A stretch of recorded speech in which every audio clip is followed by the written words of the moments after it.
যে কর্মকাণ্ডগুলো করা হয় আমাদের বিজিডি বিজিএফ তারপরে জন্ম নিবন্ধন মৃত্যু নিবন্ধন আপনার টিসিবি এই সকল কাজের সাথে আমরা সম্পৃক্ত সকল কাজ আমরা করে থাকি ইউনিয়ন পরিষদের মাধ্যমে এলাকায় রাত্রিকালীনভাবে এলাকায় পাহারা দিতে হয় বিভিন্নভাবে দেখা গেছে যে চোর নেশাখোর এগুলা অনেক বাড়তি হয়েছে তাদেরকে এলাকার শান্তি শৃঙ্খলা রক্ষার্থে আমাদেরকে রাত্রিকালীন ডিউটি করতে হয় সমাজসেবা অধিদপ্তরে কাজ করতে হয় বিধবা ভাতা মাতৃত্ব ভাতা বয়স্ক ভাতা প্রতিবন্ধী ভাতা কোথায় কোথায় প্রতিবন্ধী আছে আমাদের ওয়ার্ডের ভিতরে সেগুলো আমাদের বের করে এনে প্রতিবন্ধী ভাতা করে দিতে হয় ভাতা করে দিয়ে তাদের প্রতিবন্ধী ভাতা পাওয়ার ব্যবস্থা করে দিতে হয় এই যে আমরা সকল কর্মকাণ্ডের সাথে জড়িত থেকেও 24 ঘন্টা ডিউটি করেও অথচ বেতন পাই 6500 টাকা আমার জানার বিষয় আমাদের বাংলাদেশ গ্রাম পুলিশের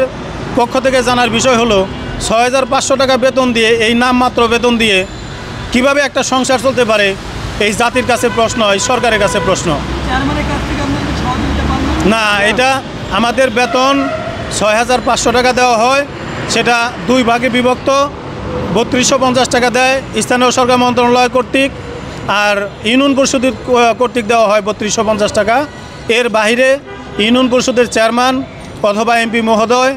বা অন্য যে কেউই থাক আমাদের কোনো সাহায্য সহযোগিতা এদের মাধ্যমে আমরা পাই না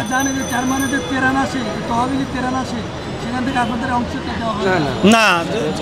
আপনাদের শুধু ত্রাণ না যে কোনো জিনিসই যে সরকার বরাদ্দ দেয় জিনিসগুলো দেয় পাবলিকের যাওয়ার জন্য সেই দেওয়ার মধ্যে আমাদের গ্রাম পুলিশের কোনো কিছুই নাই গ্রাম পুলিশকে কিছু দেওয়া হয় না এটা হয়তোবা মানুষ মনে করে যে আমরা এই গ্রাম পুলিশে অনেক ভালো আছি আমরা মুখে হাসি নিয়ে এই বুক ভরা অনেক কষ্ট নিয়েও আমরা এই নিরলসভাবে জনগণের সেবা করে যাচ্ছি দিনরাত 24 ঘন্টা অথচ সরকার আমার মনে হয় ঊর্ধ্বতম কর্তৃপক্ষ যারা আছে তারা এখনও সকলেই জানেই না যে আমাদের বেতন 6500 টাকা দেওয়া হয় শুধু স্থানীয় সরকার মন্ত্রণালয় বাদ দিয়ে কারণ আমরা স্থানীয় সরকার মন্ত্রণালয়ের অধীনস্থ কর্মচারী আমাদের স্থানীয় সরকার মন্ত্রণালয় অবশ্যই জানে যে আমাদেরকে 6500 টাকা বেতন দেওয়া হয় এই 6500 টাকা বেতন কিভাবে আমরা চলি আমরা ওই যে বললাম যে আমার স্ত্রী চাকরি করে আমার বৃদ্ধ বাবা সেও দিনমজুর কাজ করে এইভাবে আমরা বাকি দিনগুলা পুরো মাসব্যাপী আমরা চলতেছি কিন্তু আমরা জানি যে আপনার কোনো চেয়ারম্যানের কাছে যে তহবিল আসে বা কিরান আসে বা কোনো রাস্তার কাজ থেকে শুরু কোনো কিছু আসলে আপনাদের একটা অংশ দেওয়া না সেটা হচ্ছে শুনেন আমি বলি সেটা হচ্ছে যদি কোনো চেয়ারম্যান তার মনের অবস্থা খুব ভালো থাকে তার মন যদি অনেক ভালো থাকে তো সেটা হলো যে এটা সব ইউনিয়নে যে করে তা না হঠাৎ দুই একটা ইউনিয়ন আছে যদি কোনো চেয়ারম্যান মানবিক থাকে যে না তার মন ভালো সে হয়তো দেখেছে যে গ্রাম পুলিশকে একটা ত্রাণ আসলো একটা জিনিস আসলো সে তাদেরকে একটু সহায়তা করলো এরকম দু একটা ইউনিয়নে করে কিন্তু বেশিরভাগ ইউনিয়নেই এগুলো নাই যেমন আমাদের ইউনিয়নে নাই আমাদের ইউনিয়নে আমাদেরকে চেয়ারম্যান কর্তৃক সরকারি কোনো